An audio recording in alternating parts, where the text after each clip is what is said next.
ఓం నమో వెంకటేశాయ. మిమ్మల్ని ఎంతగానో అలరిస్తున్న శుభోదయం కార్యక్రమానికి స్వాగతం.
మన నిత్య జీవన విధానంలో ఏ విధంగా నడుచుకోవాలో ఎంతో మంది ఋషులు మనకు తెలియజేశారు. వాటిలో కొన్నింటిని ఈరోజు ఋషివాక్యం ద్వారా తెలుసుకుందాం. శ్రీయాయ శ్రీనివాసాయ గోవిందాయ నమో నమః. నమో మహద్భ్యో ఋషిభ్యో గురుభ్యో నమః. నీరు విషయంలో మన ఋషులు ఎంతో గొప్ప గొప్ప అవగాహనని చూపించారు. ముఖ్యంగా పుష్కరాలు సమీపిస్తూ ఉన్నప్పుడు ఒక్కొక్క ఏడాది ఒక్కొక్క నదికి చొప్పున 12 నదులకు పుష్కరాలు ఉన్నాయి. అయితే ఆ దివ్యమైన పుష్కరాల్లో జల ప్రాధాన్యాన్ని మనం స్మరించుకుంటూ ఉన్నాం ఇక్కడ. అంటే ఒక నదికి పుష్కరాలు రాగానే ఆ నది యొక్క పవిత్రత పెరుగుతుంది అనేది ఋషులు చెప్పిన ఒకానొక విజ్ఞానం. అదేవిధంగా నిత్యము పవిత్రమైన నదులు, పవిత్రమైన తీర్థాలు కొల్లలు ఉన్నాయి భారతదేశంలో. మన తిరుమలలోనే పావనమైనటువంటి జలాలు చాలా చాలా ఉన్నాయి. ఒకవైపు ఆకాశగంగా, స్వామి పుష్కరిణి, పాపనాశనం మొదలుకొని దిగువ తిరుమలలో వరకు కూడా అనేక తీర్థాలు మనకు కనబడుతుంటాయి. ఒక్క భవ్యమైన తిరుమల గిరిల్లోనే అనేక రకాల తీర్థాలు చెప్పబడుతున్నాయి. అలాగే భారతదేశంలో ఆసేతు సీతాచలం కూడాను జల ప్రాధాన్యం ఎక్కువ కనబడుతూ ఉంటుంది. ఇక్కడ పుణ్యక్షేత్రాలకి ఉన్నతమైన పర్వతాలు, అరణ్యాలు, జలాలు వీటినే ఆధారంగా తీసుకున్నారు. అంటే ప్రకృతి సంపద మెండుగా ఉన్న చోటే భగవంతుడు తనను తాను వ్యక్తం చేసుకున్నాడన్నది కూడా మనం గమనించుకోవాల్సిన ఒకానొక అంశం. అయితే ఆ పుణ్యతీర్థాల్లో జలంలో ప్రతి కణానికి కూడా ఒకానొక ప్రాధాన్యం ఉంటుంది. అందుకే భారతీయ జీవన విధానంలో నదీమ తల్లులతో అనుబంధం కూడా ఒక విశేషంగా ఉన్నది. అలాగే కొన్ని చోట్ల చిన్న చిన్న కోనేరులకు కూడా ప్రాధాన్యం ఉంది. అందుకే ఆలయాల ప్రక్కన కోనేరులు మన తిరుమలలో స్వామి పుష్కరిణి వలనే ప్రసిద్ధి చెందినవి చాలా చాలా మొత్తం భారతదేశంలో అన్ని పుణ్యక్షేత్రాల్లో కనబడుతూ ఉంటుంది. అలా జల ప్రాధాన్యాన్ని మనం గమనించినట్లయితే జలమునుకున్న శక్తిని వేదమాత ఎన్నో రకాలుగా ఆవిష్కరించుకుంది. దీని గురించి మనం గతంలో చెప్పుకున్నా, అప్పుడు చెప్పిన విషయాలు కాక మరికొన్ని కొత్తవి కూడా చెప్పుకోవడానికి కావలసినంత విస్తారంగా జలతత్వం చెప్పబడుతున్నది. ఈ పుష్కరాలు నడుస్తున్నటువంటి పుణ్యకాలాల్లో మన జలస్మరణ చేసుకోవడం కూడా విశేషమైన అంశమే. జాయతే లీయతే యత్ర జగత్ జలమీరితం. దీని మాట ఏంటంటే జలం అంటే అర్థం జగత్తు దేని నుంచి జనించిందో తిరిగి దేనిలో లయమవుతుందో అది జ ల. జనించేటప్పుడు జకారం, లయించేటప్పుడు లకారం, ఈ రెండూ కలిపి జలంలో ఉన్నాయని చెప్తున్నారు. అంటే మనం చూస్తున్న ఈ ఘన విశ్వమంతా కూడా వ్యక్తం కాకముందు జలముల యందు ఉండేదని, తర్వాత జలముల ద్వారా వ్యక్తమై తిరిగి జలములుగానే మిగిలిపోతున్నాయి అనేటువంటి ఒక అంశము, ఒక వైజ్ఞానిక అంశం ఋషులు చెప్తున్నారు ఇక్కడ.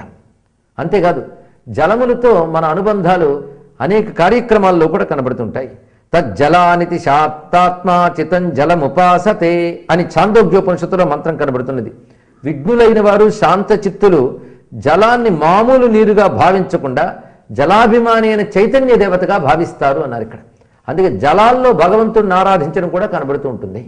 పుణ్యనదుల్లో ఎలాగూ భగవత్ స్వరూపాన్ని చూస్తున్నాం. అదేవిధంగా కలశ ప్రతిష్టాపన మొదలైనవి చేసేటప్పుడు కలశాల్లో వరుణ మంత్రాలతో జలాన్ని నింపి దానిపై పత్రములు ఫలము పెట్టి ఏ దేవతను ఆరాధిస్తున్నామో ఆ దేవతని ఆ కలశ జలాల్లో ఆవాహన చేసి ఆరాధన చేస్తూ ఉంటాం. అంటే దేవతను ఆరాధించడానికి కూడా జలములు సరిపోతున్నాయి అని. అలాగే అనేక సమయాల్లో జలధారలు సమర్పించడం కనబడుతుంది. అభిషేకాల్లో జలధారలు, తర్పణంలో జలధారలు, ఆచమనంలో జలధారలు, ఇక మజ్జన సేవ మొదలైనవి చేసేటప్పుడు జలాల ప్రాధాన్యం అలాగూ ఉన్నది. అనేక రకాల ద్రవ్యాలను కూడా మంత్రితమైన జలంతో ప్రోక్షణ చేయడం కనబడుతుంది. అంటే మంత్రాన్ని స్వీకరించగలిగే శక్తి జలానికి ఉన్నదని ఈ మధ్య ఒక వైజ్ఞానిక పరిశోధనలో తేలినటువంటి అంశం ఏమిటి అంటే, అది మన దేశంలో జరిగిన పరిశోధన కాదు, దాని యొక్క విస్తారమైన అంశం మనకి చైనా, జపాన్ ఇత్యాది ప్రాంతాల్లో పరిశోధింపబడి వస్తున్నటువంటి అంశం.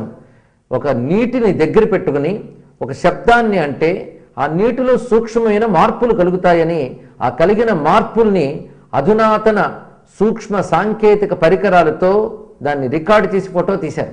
ఆ తీసినప్పుడు తెలిసిన అంశం ఏంటంటే, ఏమైనా భయంకరమైనటువంటివి, ఆందోళనకరమైనటువంటి లౌకిక శబ్దాలు వాడుతున్నప్పుడు ఆ నీళ్లలో కలవరపాటు ఏర్పడి వచ్చినటువంటి చిత్రం కూడా కొంచెం బాధాకరంగా, భీకరంగా, అస్పష్టంగా వచ్చిందట. అదే ప్రశాంతమైనటువంటి ఏమైనా స్తోత్రాలు మొదలైనవి చదివినప్పుడు ఆ జలంలో ఒక మంచి మార్పు వచ్చి ఒక చక్కని ఆకృతులు, ఇంచుమించు మనం పూజించే దేవతా యంత్రాల వంటి ఆకృతులు కాంతి రూపాలతో ఆ జలాల్లో కనబడ్డాయి అని ఆ పరిశోధనల్లో తేలినటువంటి అంశం. దీన్ని బట్టి మంచి శబ్దానికి జలానికి ఉన్న అనుబంధం తెలుస్తుంది. అందుకే మన వాళ్ళు కలశంలో నీళ్లు పోసి దానిపై చెయ్యి పెట్టి కలశస్య ముఖే విష్ణువు అని చెప్తూ దేవతల్ని స్మరిస్తారు. ఆ జలములతో వస్తువుల్ని శుద్ధి చేస్తారు. వాడిపై అతడు ప్రోక్షణ చేసుకుని శుద్ధులవుతూ ఉంటాడు. అలాగే కలశాలలో దేవతలను ఆరాధించిన తర్వాత కొన్నాళ్ళు పూజ చేసి పూజానంతరం కలశ జలంతో అవభృత స్నానం తాను చేసుకోవడం, ఇతరులపై ప్రోక్షణ చేయడం ఇత్యాదులు కనబడుతుంటాయి. ఎందువల్లంటే మంత్రశక్తిని దైవశక్తిని గ్రహించే శక్తి జలానుకున్నది. ఆపోవా ఇదగం సర్వం విశ్వాభూతాన్యాపహ అని ప్రసిద్ధి చెందినటువంటి మంత్రం ఉన్నది. సర్వము జలస్వరూపములుగా చూశారు. ప్రాణములు, పశువులు, దేవతలు, పరమాత్మ అన్నిటినీ జలాలుగా చూడటం గొప్ప విషయం. అంతేకాదు తీర్థోదకంచ వన్నిశ్చ నాణ్యత శుద్ధి మర్హత. అగ్ని, తీర్థ జలము ఈ రెండింటినీ ఎవరు శుద్ధి చేయక్కర్లేదు, ఆ రెండు మనల్ని శుద్ధి చేస్తాయని చెప్పారు. అందుకు గంగ, ఒక కావేరి, ఒక గోదావరి ఇలాంటి పుణ్యనదులు ఆ జలములు స్వయంగా శుద్ధములు, వాటిని ఎవరో మళ్ళీ శుద్ధి చేయనక్కర్లేదు. ఆ జలాలు శుద్ధ స్వరూపాలు అని చెప్తున్నారు. అయితే వేదం ప్రకారంగా జలములు ఆపహ అనే శబ్దంతో చెప్పబడతాయి. అదేవిధంగా వేదములకు కూడా ఆపహ అని పేరు ఉన్నది. వేదములకు కూడా జలస్వరూపములు అని చెప్పారు. ఒకప్పుడు వేదమంతా జలరూపంగా కనబడుతూ ఉండేది అనే భావన ఉన్నది. అంటే జలములు ఎలాగైతే దాహాన్ని తీర్చి రకరకాలైనటువంటి సస్యాలు ఉత్పత్తికి ఆప్యాయనానికి కారణమవుతాయో, వేద శబ్దములు కూడా మనల్ని ఆ విధంగా జ్ఞానదాహార్తిని తీర్చి తరింపజేస్తూ మన బ్రతుకుల్ని పండిస్తున్నది. అది వేదము కూడా జలములుగానే చెప్పబడుతున్నది. ఇక్కడ నారాయణుడు అంటే నీటిని ఆశ్రయించి ఉన్నవాడు అని అర్థం. అందుకే జలాలలో ఉన్న శక్తి నారాయణ చైతన్యమే. పంచభూతాల్లో భగవతత్వాన్ని చూడటం అనేది భారతీయ మహర్షులు తపస్సుతో తెలుసుకున్న సత్యం, మనకు నేర్పిన సంస్కారం. అందుకే వివిధమైన పుష్కరాది సమయాల్లో జలాల యొక్క పవిత్రత మనం తెలుసుకుంటున్నాం. నిత్యము కూడా జలం యొక్క గొప్పతనాన్ని తెలుసుకునే మనం తస్మాదుపాసకో దేవీం ప్రార్థయేత్ అప్స్వరూపిణీం అనే మాట మనకు కనబడుతుంది శాస్త్రముల యందు. అంటే జగన్మాతని జలరూపముగా ప్రార్థించాలి భక్తుడు అని చెప్పారు ఇక్కడ. అందుకే జలముల యందు భగవంతుని భావించడం, భగవంతుని జలరూపుడుగా భావించడం అనేటువంటి అంశం ఋషులు చెప్పినటువంటిది. అలాంటి జలస్వరూపుడైన భగవానుడు భారతదేశానికి జల సమృద్ధిని, శక్తి సమృద్ధిని ప్రసాదించుగాక. స్వస్తి. ఈ ఉదయం శివ పంచాక్షరి తెలికిద్దాం. పరమేశ్వరుని కృపకు పాత్రమవుదాం.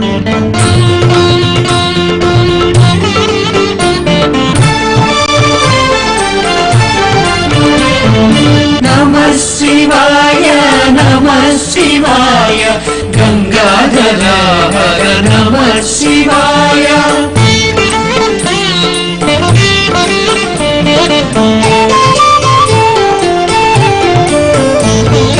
నాగేంద్రహారాయ త్రిలోచనాయ భస్మాంగరాగాయ మహేశ్వరాయ నిత్యాయ శుద్ధాయ నిగంబరాయ తస్మై నకారాయ నమః శివాయ. నమః శివాయ నమః శివాయ గంగాధర హర నమః శివాయ. మందాకినీ సలిల చందన చర్చితాయ నందీశ్వర ప్రమథనాథ మహేశ్వరాయ మందార ముఖ్య బహుపుష్ప సుపూజితాయ తస్మై మకారాయ నమః శివాయ. నమః శివాయ నమః శివాయ గంగాధర హర నమః శివాయ.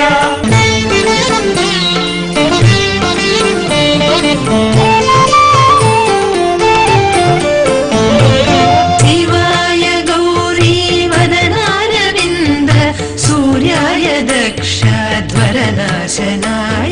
శ్రీనీలకంఠాయ వృషధ్వజాయ తస్మై శిఖారాయ నమః శివాయ. నమః శివాయ నమః శివాయ గంగాధర హర నమః శివాయ. వశిష్ఠ కుంభోద్భవ గౌతమాది మునీంద్ర దేవార్చిత శేఖరాయ చంద్రార్క వైశ్వానరోచనాయ తస్మై వకారాయ నమః శివాయ.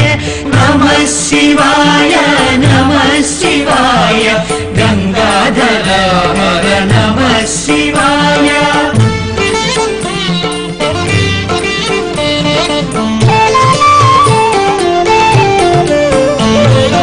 యక్షస్వరూపాయ జటాధరాయ పినాకహస్తాయ సనాతనాయ సుదివ్య దేహాయ దిగంబరాయ తస్మై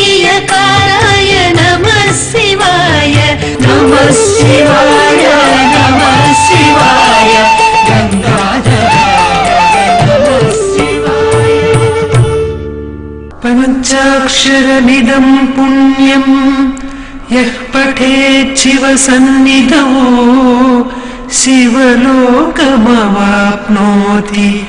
శివేన సహ మోదతే. పరమాత్మ స్వరూపమైన కాలంలో ఒక్కో మాసానికి ఒక్కో విశిష్టత ఉంది. మనం ఆశ్వయుజ మాసంలో ఉన్నాం కనుక ఆశ్వయుజ మాస వైశిష్ట్యాన్ని కొంత తెలుసుకుందాం. యోగీశ్వరాయ గుహ్యాయ గూఢాయ పరమాత్మని నమస్కృత్య ప్రవక్ష్యామి యత్తత్సిద్ధ్యతు మే వచః. ఆశ్వేజ మాసంలో శ్రీ మహావిష్ణువుని ఉపేంద్రునిగా మనం కీర్తించుకునేటువంటి ప్రయత్నంలో ఈ శ్లోకం కూడా మనం పఠించుకోవచ్చు. యోగీశ్వరాయ, యోగమునకు ఈశ్వరుడు యోగేశ్వరుడు, యోగులకు ఈశ్వరుడు యోగీశ్వరుడు. శ్రీ మహావిష్ణువు యోగీశ్వరుడు, పరమశివుడు యోగేశ్వరుడు ఆయన కనుక యోగీశ్వరాయ. ఎందుకు యోగీశ్వరుడు అని వ్యవహరిస్తున్నారంటే యోగులందరికీ కూడా మనస్సులో ఒక ధ్యేయ వస్తువు కావాలి, వాళ్ళు ధ్యానించడానికి ఒక మూర్తి కావాలన్నమాట.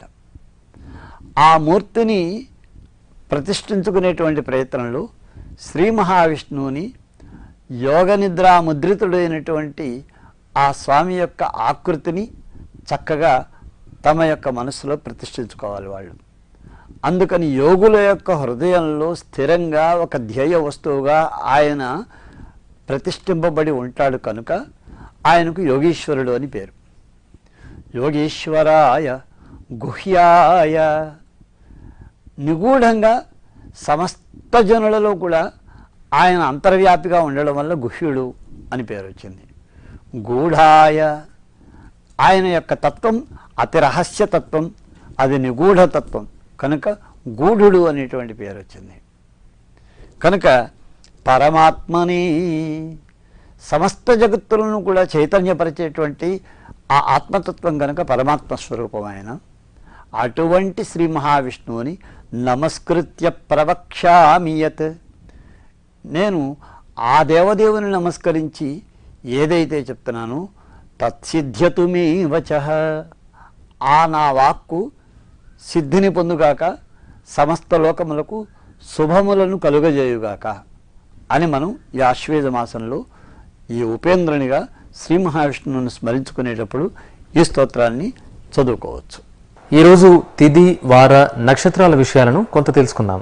ఈరోజు అక్టోబర్ 9వ తేదీ చాంద్రమాన హేమలంబినామ సంవత్సర దక్షిణాయన శరదృతువులో ఆశ్వేజ మాసంలో శుక్లపక్షంలో చతుర్థి తిథి కృత్తికా నక్షత్రం సోమవారం. ఇక్కడ కొన్ని విశేషాలున్నాయి మనకి. బహుళ చవితి అనేటువంటిది ఏ మాసంలో సంభవించినప్పటికీ కూడా అది సంకష్ట గణేష వ్రతాన్ని ఆచరించడానికి అనుకూలమైనటువంటి తిథి. ఈ సంకష్ట గణేష చతుర్థిని మనం ఆచరించినప్పుడు దాని ప్రభావం వల్ల మనకు లౌకికమైనటువంటి కష్టాలలో ఏ విధమైనటువంటి బాధ మనల్ని స్పృశించదు. అదేవిధంగా మనకు మన యొక్క ఆచరణీయమైనటువంటి కార్యాలలో కృత్యాలలో ఎక్కడా విఘ్నాలు అనేటువంటిది ఏర్పడకుండా ఉంటాయి. కనుక మనం ఈ సంకష్ట గణేష చతుర్థి నాడు గణేష ఉపాసన చేయడం.